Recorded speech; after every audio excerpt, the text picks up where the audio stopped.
Today is a good day because it's time for another non-stop action-packed thriller tutorial provided to you by AE Tuts Plus. If it was AE Tuts Minus, I don't think that we'd be here. I know I wouldn't, but it is Tuts Plus, so I think we're safe. Or it's Tuts Plus, depending on how you look at it. It's your call.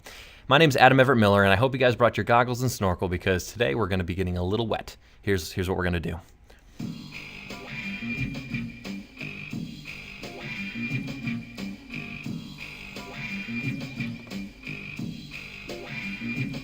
Okay, I probably should have cut that off and not kept going for like 30 minutes.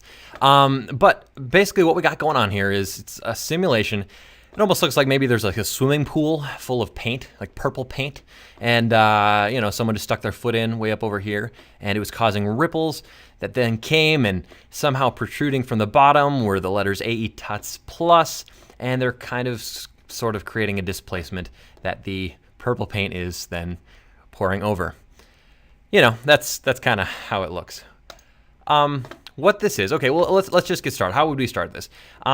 Let's create a new composition, popular place to begin, you know, here in After Effects. And we can choose D1 widescreen pixels, good. And 30 seconds was the duration if you didn't catch it. Creating a new solid, another popular choice when beginning a project or whatever. Red, good color. Let's just do this.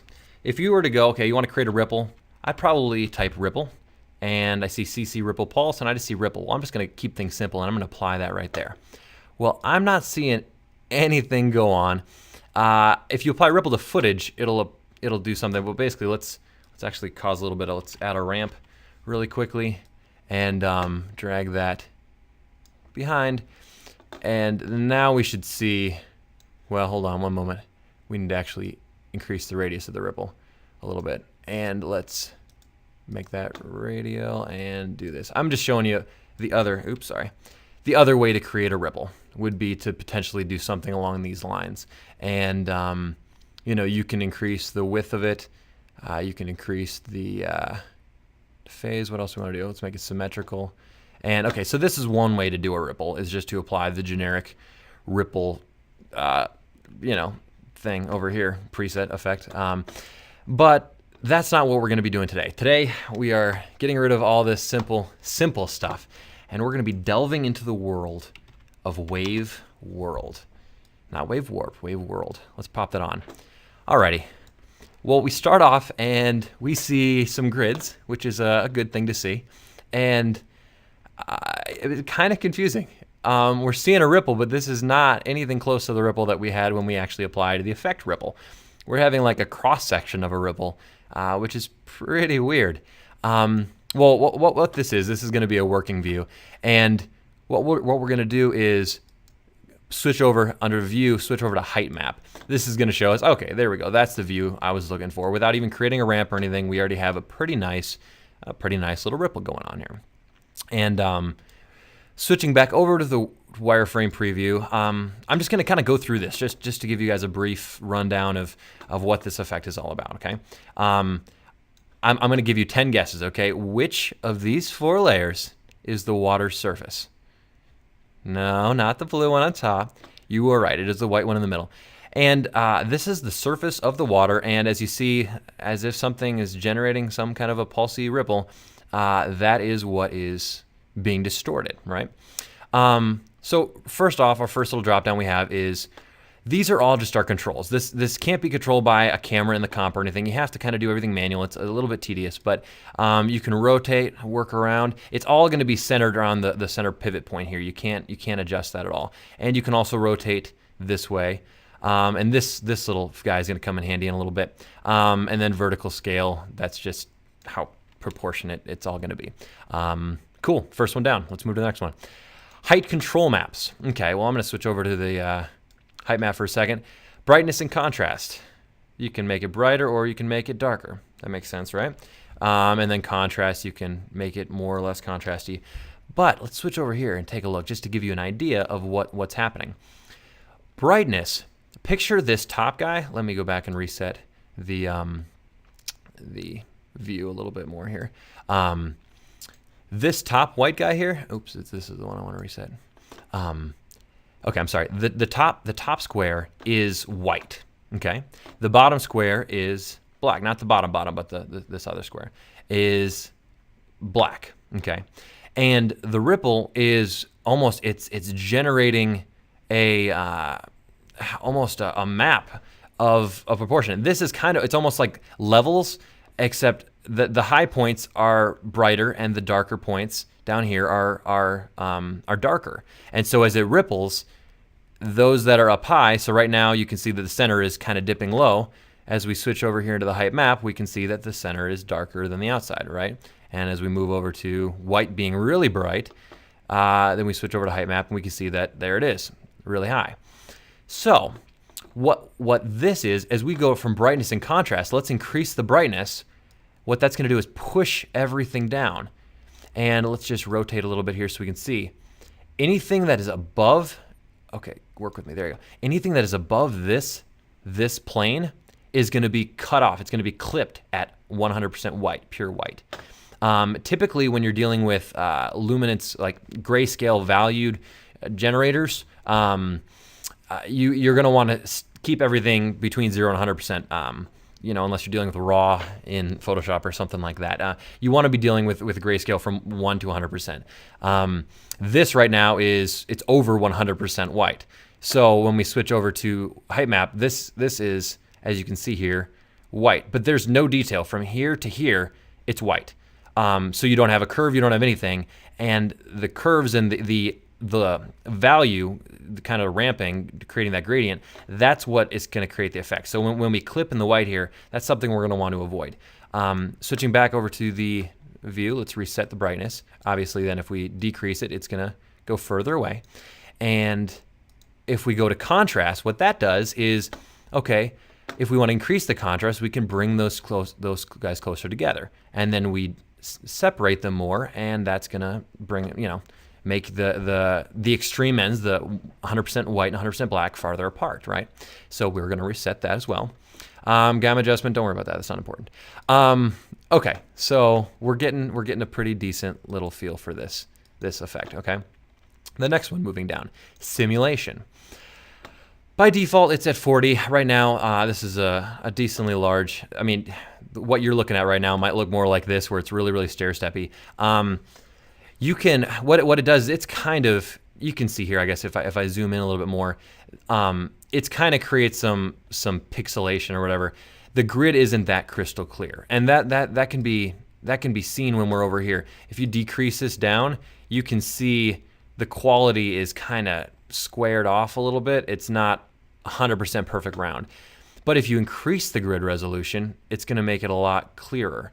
And what that's doing is, switching back over, it's going to take it from being more, you know, line based, and you're just increasing the resolution of it.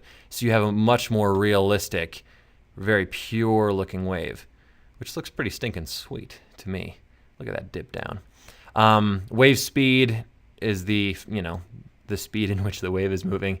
Dampening, that's kind of like if it slows it down. I mean, this stuff isn't that important. Well, let's get, we're talking quite a bit, but you actually want to see something here. So let's move to ground. Here's what the ground is. The ground is this bottom guy. We're going to come back to that in a second, because this is what makes this little effect pretty cool.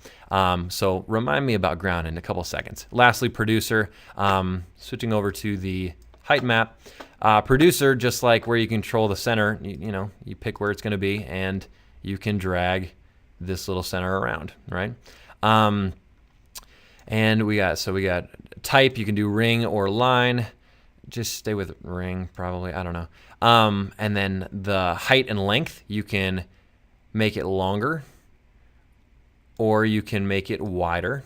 If you want to have a really wide, you know, almost, well, this is what we're going to be doing, is creating more of a sheet of ripple rather than a pinpoint of ripple. You can also bring them down to like next to nothing, and you know, have the ripple coming out of like a really fine point as well, as it gets really narrow there. And that's just going to be, that's too small. Nobody wants to deal with a ripple that small. Let's reset these guys. Okay. And amplitude, frequency, that's just, you know, dictating what the pulse is going to look like, okay? What we're going to do is we're going to take the width and we're going to crank it out. Okay. And I'm just going to let it think. I'm going to switch this over to half just so that it's going to be a little bit faster. We're going to take the width and really make it wide. So now as it pulses out, it's going to be pulsing out like that.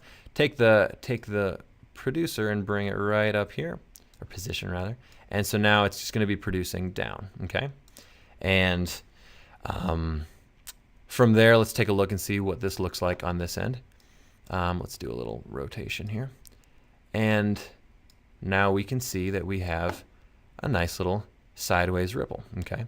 Let's just go down to, let's just go down to the amplitude and we can boost this guy up a little bit. Okay, and that will make it a little bit more extreme. So then switching it back to height map, we can see that the contrast is a little bit better, right? Okay. What we're going to be doing is with the ground, backing it all the way up here, we can create a ground layer that is going to affect the way that the waves move, okay? So right now it's a flat grid. If waves go out, if there's a rock, that's the same thing as like when you go whitewater rafting. What makes the white water? What makes the turbulence? It's rocks underneath. It's the water moving along, hitting a rock, and that pushing it up or affecting the surface. You may not see what's on the bottom, but what's affecting it is the rock, and that will affect the top part. So what we're going to do is I've just created a bump. Let me drag in the bump. Okay. And so I just have this general bump right here, okay? Let's turn it off for the time being. And I'm going to set my ground layer. What is my ground? My ground is going to be set to bump.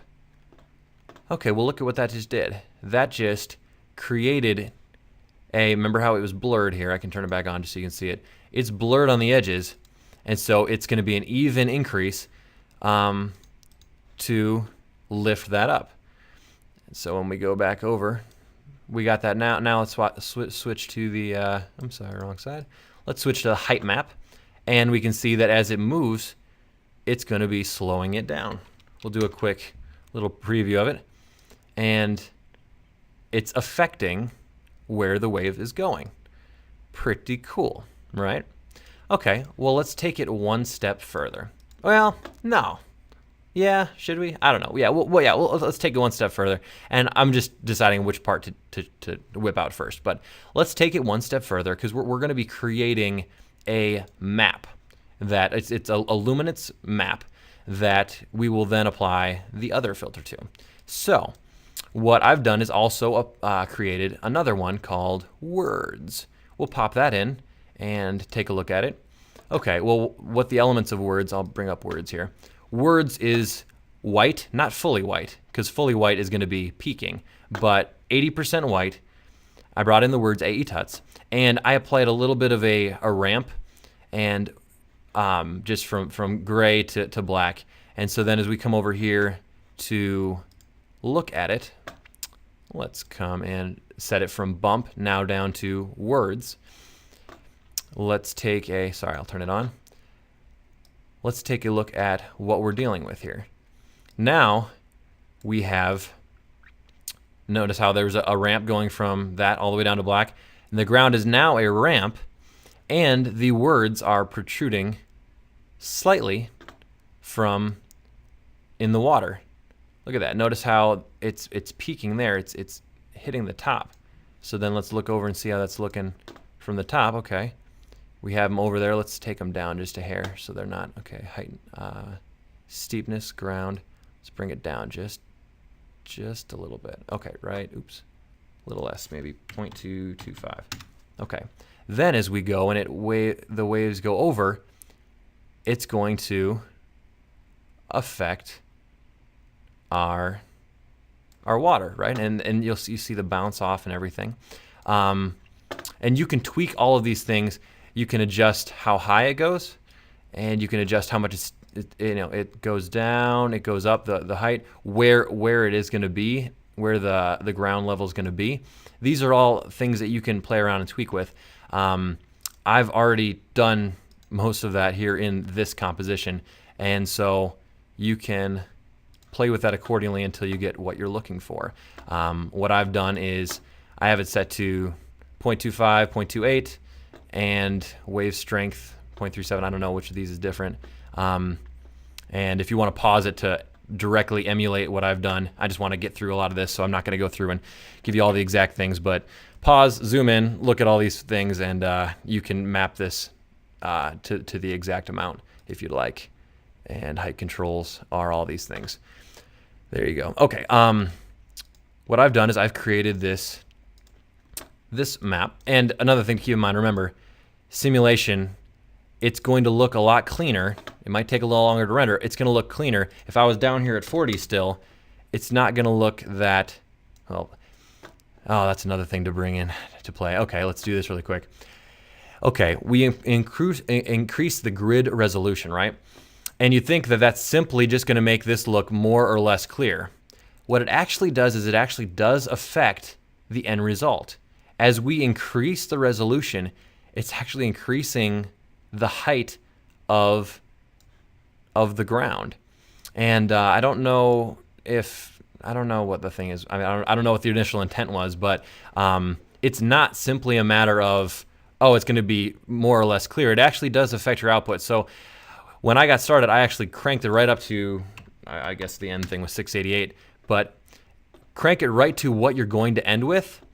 And that, even though the render is going to be a little bit more annoying, you are going to, that's just to keep you from working really hard at like 40, and then it's corrected this level, and then when you bring it back to 688, then you get a totally different result. At 688, this works, but at 40, this doesn't work. So that's something to keep in mind here.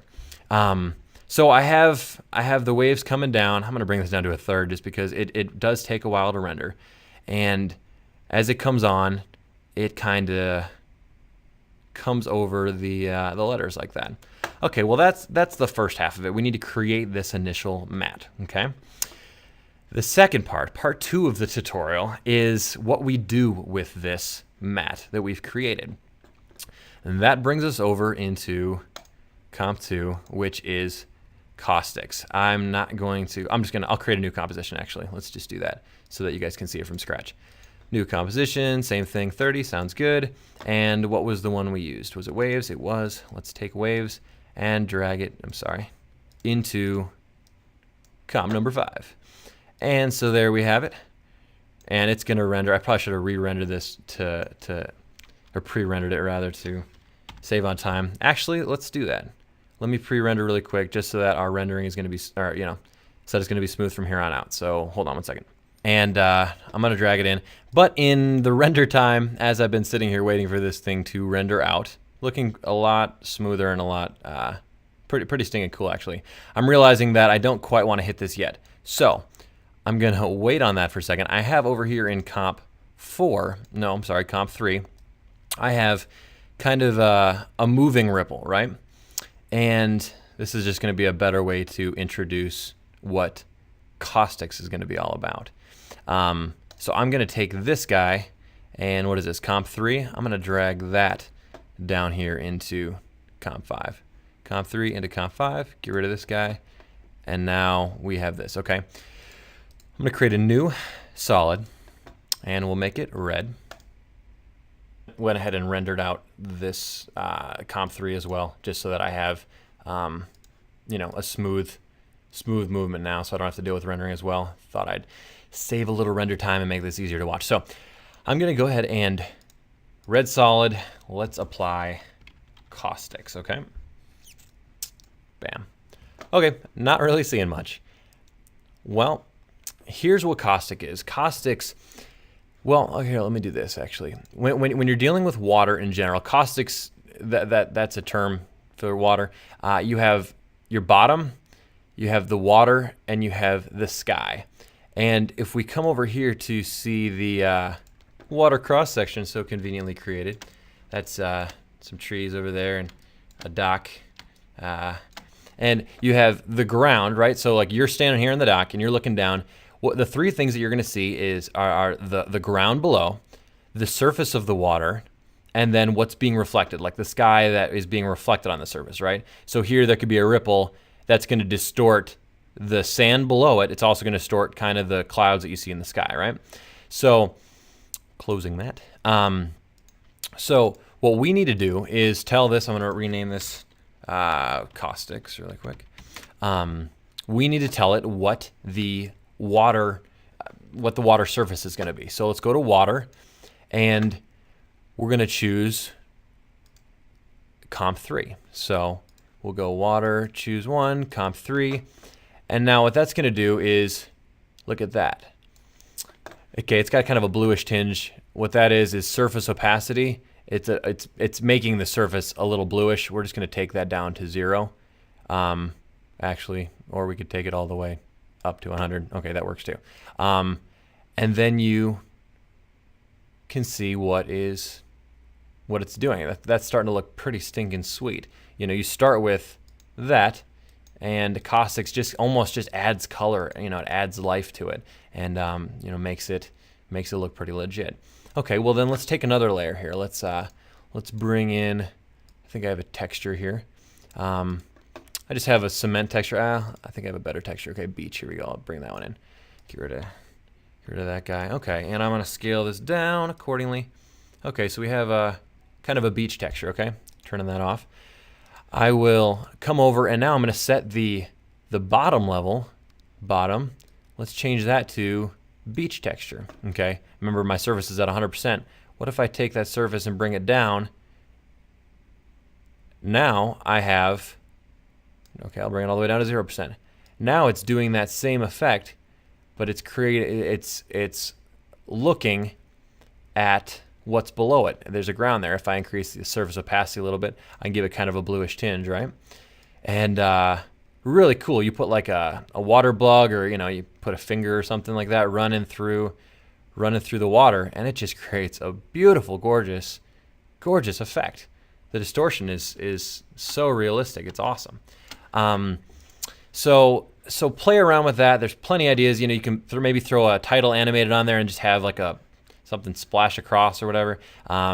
This is it's a really cool thing, and it comes with After Effects. I know there's a lot of people kind of frustrated that a lot of these things require trap codes plugins, but this is right in. I mean, you can do this in After Effects 6.5 if you have it. These effects are available for pretty much any version. So play with that a little bit. Let's back it up and go back to the words in the sample that I originally had. Let's get rid of these guys. And so now we just have, and I'm actually just going to reapply. I'm just going to reset caustics, okay? And we want to include the, what did I call it? Waves matte, I think that's what it was. Okay, right. So we have that. Well, let's do the same thing and apply it to the waves matte. So now our water surface is going to be waves matte, okay? And moving forward a little bit, we want to get rid of that bluish tinge.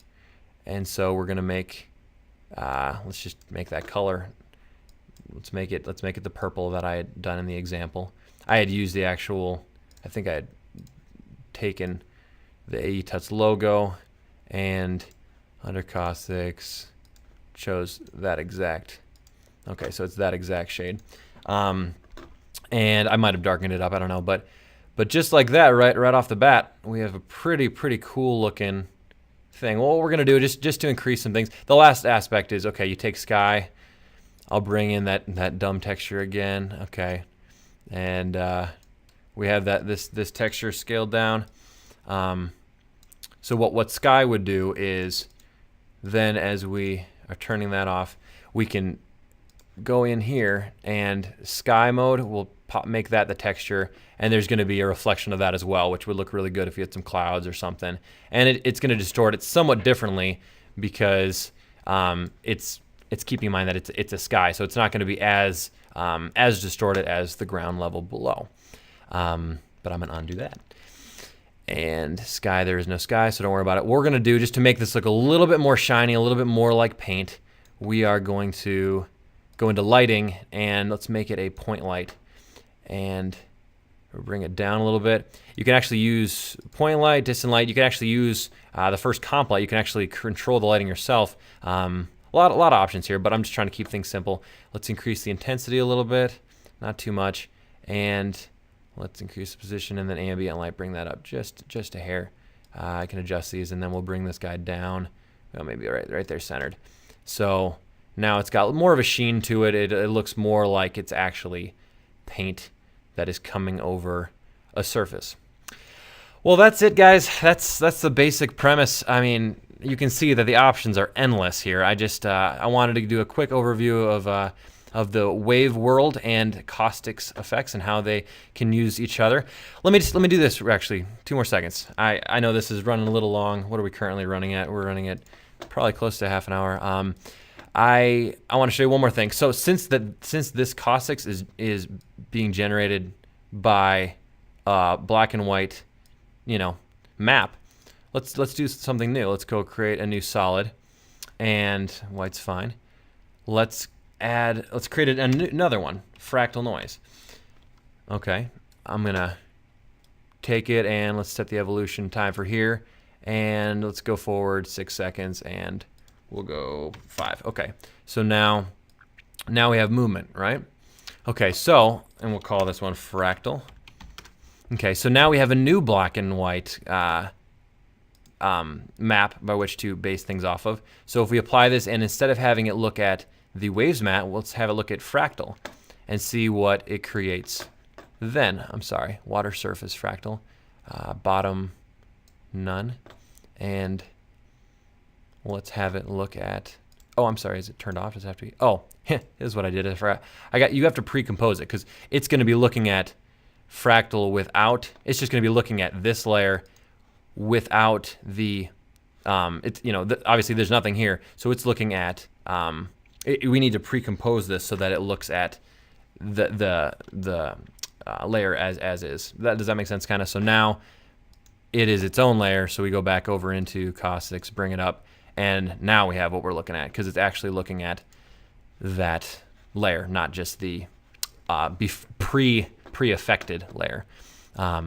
So this is kind of cool. Just a random, shiny, weird looking thing. But then we go over into our fractal noise, and we can change this around a little bit. If we change some of the settings of this guy, or rather, now we have to go into the fractal comp, and we change some of the settings, we can make it look maybe blocky. That could look interesting. Linear. Let's go with smeary. Okay, this is kind of cool. Kind of a weird bubbly look. And we'll go spline. Okay. Yeah, let's try that out. See how that looks. Okay, now if we apply it, it has much more of a I don't know, it's just a different look. And then we can increase the contrast maybe a little bit more. And let's play with another one. Perhaps maybe cloudy. Nope, not cloudy. Or let's bring it back down. And soft linear. Nope, spline. Sorry, I'm just testing really quick. Dynamic, there we go. That's kind of cool. There, that's bubbly. Sweet. So let's pop that up. And now looking at that, there's a real bubbly looking, very, very organic, evil slime goop that some kind of thing could evolve from. Very, very cool looking. And in real time, it plays back pretty sweet looking. So here are a few of the effects. Here is a few of the tips that you can keep in mind. There's a lot of content here, so obviously you might need to go back and relook at it, but just wanted to introduce you to Wave World and Caustics. I hope you enjoyed it. This is Adam Everett Miller with AE Tuts Plus. Hope you have a stellar day and enjoy splashing. See you later. Bye.